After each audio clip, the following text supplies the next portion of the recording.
बिस्मिल्लाहिर्रहमानिर्रहीम। अस्सलाम वालेकुम वरहमतुल्लाहि वबरकातुहू। कैसे हैं आप सब? उम्मीद करता हूँ कि आप सब खैर आफियत से होंगे। अल्लाह पाक आपके कारोबार माल जान में बरकतें अता फरमाए। मैं हूँ साइम व्लॉगर, आज फिर एक नई वीडियो के साथ आपकी खिदमत में हाजिर हूँ। तो आइए दोस्तों, चलते हैं, हम अपनी वीडियो का आगाज़ करते हैं। वीडियो का आगाज़ करने से पहले मैं चंद एक बातें ये कहना चाहूँगा कि वीडियो को एंड तक देखें, स्किप मत किया करें, ताकि हमें जो सबक मोरल है वो हमें समझ में आ जाए। और साथ ही बेल आइकन को भी प्रेस कर दें ताकि मेरी तमाम आने वाली वीडियो की नोटिफिकेशन आपको मिलती रहे। तो दोस्तों आइए चलते हैं। ये एक कहानी है कि एक कुएं में भूत का कब्जा। जो लोगों के इमेजिन करते थे लोग कि एक भूत है वो कुएं में है, तो उसके ऊपर एक ये छोटी सी कहानी है। तो एक गांव में एक कुआं था।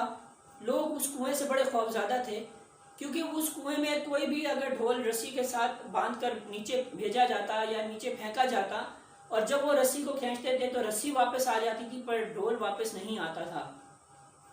तो इसी खौफ व हरास में लोगों ने गांव में ऐलान करवा दिया कि जो भी इस राज का पता लगाएगा तो उसे इनाम दिया जाएगा, उसे मुंह मांगी रकम दी जाएगी, कीमत अदा की जाएगी, ताकि वो इस राज का पता लगा सके कि आया कि इस कुएं में क्या चीज़ है। तो ये ऐलान सबने सुना। तो वहाँ पर एक मौजूद बंदे ने भी इस ऐलान को सुनने के बाद उसने फैसला ये किया कि वो ये काम करने के लिए तैयार हो जाएगा, लेकिन वो ये काम उस सूरत में करेगा, उसकी एक शर्त है। तो लोगों ने उसे कहा कि ये आप काम, इस काम में आपकी क्या शर्त है? उसने कहा कि पहली बात तो ये है कि अगर मैं ये काम करूंगा तो मैं बगैर किसी एवज के, बगैर किसी लालच के करूंगा। मुझे कोई इनाम नहीं चाहिए, मुझे इनामी सूरत में कोई भी रकम या कुछ भी मैं नहीं लेना चाहता। लेकिन मेरी शर्त ये होगी कि अगर जब मैं इस कुएं में कूदूंगा या मुझे रस्सी के साथ, ढोल के साथ बांधकर इस कुएं के अंदर फेंका जाए, तो मैं जो है ये चाहता हूं कि मेरा भाई वहां पर मौजूद हो और रस्सी जो है उसने मजबूती से पकड़ी हुई हो, और इस रस्सी को पकड़ने में मेरा भाई भी शामिल हो। तो खैर लोगों ने ये बात सुनने के बाद इसके भाई को बुलाया। जिस बंदे ने इस काम के लिए एग्री किया, हाँ किया, तो उसके भाई को बुलाया गया। जब उसका भाई वहां आया तो लोगों ने इसे ढोल के साथ बांधकर और रस्सी समेत उसे नीचे कुएं में जब धकेला तो वो नीचे गया। तो उसने क्या देखा कि वहां पर एक बड़ा सा मंझदार किस्म का बंदर बैठा हुआ है। और बंदर अक्सर औकात यही हरकत करता था, जब भी कोई भी शख्स, कोई भी लोग वहां पर उस रस्सी को कुएं में फेंकते थे ढोल के साथ, तो वो ढोल खोल देता था और रस्सी वापस आ जाती थी। तो उस दिन भी यही हुआ कि उन्होंने ढोल के साथ उस बंदे को भी बांधा और उसे रस्सी समेत उस कुएं में फेंका। जैसे ही वो नीचे गया तो देखा कि वो एक मंझदार किस्म का बड़ा तगड़ा यानी कि बंदर बैठा हुआ था। तो जैसे ही उसने बंदर को देखा तो उसने अचानक अपनी जेबें चेक की, अपनी पॉकेट्स चेक करने के बाद उसे एक गुड़ का टुकड़ा मिला। तो उसने वो गुड़ का जो टुकड़ा है उस बंदर को दिया। तो बंदर जो है उस गुड़ को लेकर उससे बड़ा मायूस हुआ, यानी कि बड़ा खुश हुआ, और वो जो है उसके साथ घुल मिल गया। तो उसने क्या किया कि उसने बंदर को अपने कंधे पे बिठाया और जोर जोर से उसने नीचे से रस्सी हिलाई, ताकि बाहर जो अहले मोहल्ला है, जो गांव वाले हैं, वो उस रस्सी को वापस अपनी जानिब खींचे। तो लोगों ने उसे रस्सी को खींचना शुरू किया। तो क्योंकि इस दफा जो रस्सी थी काफी वजनी थी, क्योंकि उसमें ढोल भी था, बंदर भी था और वो इंसान भी था, तो इसलिए रस्सी का वजन कुछ ज्यादा था। तो उस जो रस्सी जो खींच रहे थे, उस रस्सी खींचने वालों में उसका भाई भी था जो कुएं में मौजूद था। तो खैर जैसे ही लोग रस्सी खींचते रहे, जैसे ही रस्सी ऐसा अंधेरे से रोशनी की जानिब, जैसे ही ढोल ऊपर आया, तो ढोल से पहले कंधे पे, क्योंकि उसने बंदर को बिठाया होता, तो बंदर पहले नमूदार हुआ रोशनी से, अंधेरे से रोशनी की जानिब।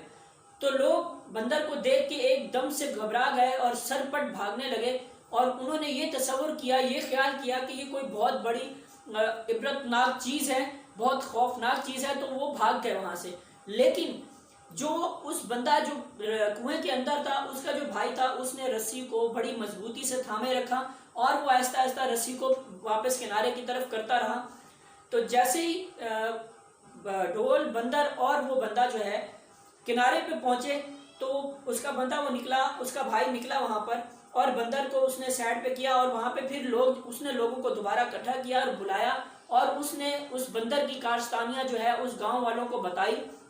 लेकिन ساتھ میں اس نے ایک ہمیں لیسن دیا، ایک سبق دیا، ایک ہمیں سمجھانے کے لیے اس نے بات کی کہ میں نے اسی وجہ سے یہ شرط لگائی تھی کہ مجھے اگر کنویں میں پھینکیں گے تو اس کی شرط یہ ہوگی کہ رسی پکڑنے میں میرا بھائی شامل ہو، کیونکہ مجھے پتا تھا کہ جب میں یہ چیز اگر کروں گا یا کوئی ایسا بھوت نما کوئی چیز اگر ہوگی بھی تو آپ لوگ سر پٹ بھاگ جائیں گے، لیکن بھائی جو ہے وہ آخر بھائی ہوتا ہے، تو جو خون کا رشتہ ہے وہ گردش کرے گا، وہ کبھی بھی نہیں بھاگے گا۔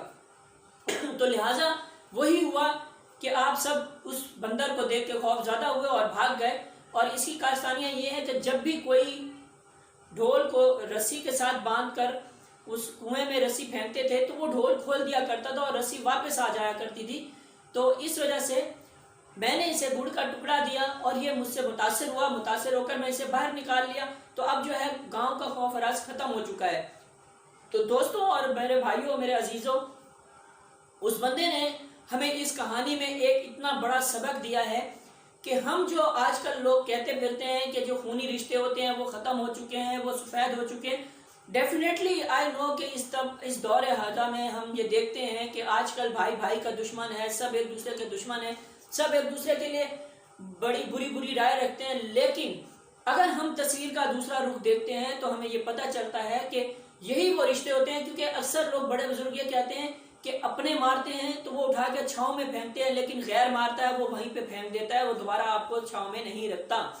تو ہم اس چیز سے کوسوں میل دور ہو چکے ہیں، کیونکہ ہمارے ذہنوں میں فتور بیٹھ چکا ہے، نفرتیں اور عداوتیں ہمارے دلوں میں گھر کر چکی ہیں، جس کی وجہ سے ہم ان چیزوں کو ماننے کے لیے تیار نہیں ہیں۔ تو لہٰذا کوشش کریں کہ ہمیں جو ہے خونی رشتے ہمارے کام کبھی نہ کبھی لازمی آتے ہیں، جس کی بنیاد پہ ہماری رنجشیں جو ہوتی ہیں وہ کہیں نہ کہیں پہ اثر رسوخ دکھاتی ضرور ہیں، کیونکہ خون کا رشتہ آخر خون کا ہی ہوتا ہے۔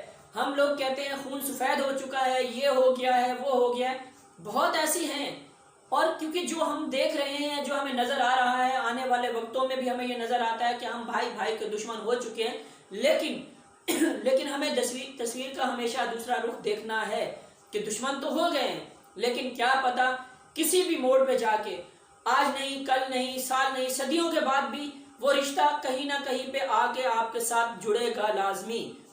لیکن ہم کیا کرتے ہیں، ہم اسے زندگی بھر کے لیے، ہمارے لیے ایک بڑی آسان سی بات ہوتی ہے، ہم کہتے ہیں کہ جی جاؤ، تم میرے لیے مر گیا، میں تمہارے لیے مر گیا۔ تو یہ رشتے مرنے والے نہیں ہوتے، وقتی طور پہ یہ مرتے ضرور ہیں، اس میں اجتنابات ہوتے ہیں، اختلافات ہوتے ہیں، لیکن یہ کبھی ختم نہیں ہوتے۔ تو اس لیے وہ بندہ جو ہے جس نے رسی پکڑی ہوئی تھی اور جو اس کا بھائی اس کنویں میں تھا، تو اس کے لیے اس کا وہ خون گردش میں آیا، تو اس نے اس وجہ سے اس رسی کو نہ چھوڑا، جبکہ باقی جتنے بھی جملہ گاؤں کے افراد تھے وہ سب رسی کو چھوڑ کر سر پٹ بھاگ گئے تھے۔ تو اس کہانی سے ہمیں یہی سبق ملتا ہے کہ خون کے رشتے کی قدر کریں، تاکہ آج نہیں کل یہ ہمیں کام ضرور آئیں گے۔ تو امید کرتا ہوں کہ آپ کو میری ویڈیو اچھی لگی ہوگی۔ ویڈیو اچھی لگے تو لائک کیجئے، سبسکرائب کیجئے اور شیئر کیجئے، اور مجھے اجازت دیجئے۔ وعلیکم السلام ورحمۃ اللہ وبرکاتہ۔